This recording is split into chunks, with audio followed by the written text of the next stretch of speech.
Geçtiğimiz günlerde Doğu Türkistan'a giden Tayvanlı Kejing isimli gazetecinin Turfan ile Piçan ilçesinde gittiği Tuyuk Mezarkenti köyünün %85'ten fazlasının bomboş olduğunu söylemesi dikkat çekerken, köydeki kilitli kapılar Çin hükümetinin bölgedeki Türkleri ceza kamplarına kapattığı gerçeğini bir kez daha doğruladı.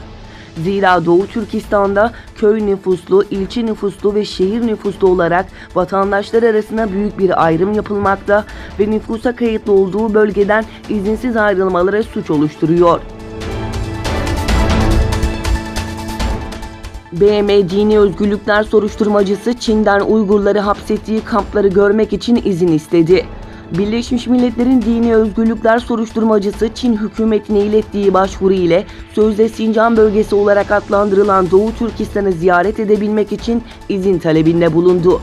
Uluslararası kamuoyunun giderek büyüyen tepkisi karşısında Çin konuya ilişkin diplomatik girişimlerini arttırarak söz konusu yeniden eğitim kamplarının radikal unsurların topluma yararlı bireyler olarak kazandırılmasını amaçladığı tezini işliyor. Malezya Başbakanı Mahathir Mohamad, Çin'in bölge ülkeleriyle egemenlik ihtilafı yaşadığı Güney Çin Denizi konusunda Çin'in hak iddiaları bizi etkilemeyecektir dedi.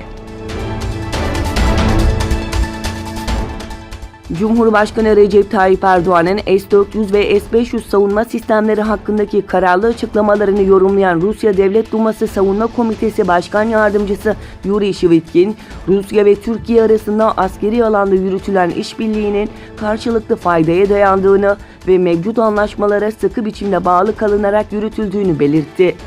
Shvitkin, Rusya'nın Türkiye ile askeri teknik işbirliğini daha da geliştirme niyetinde olduğunu sözlerine ekledi.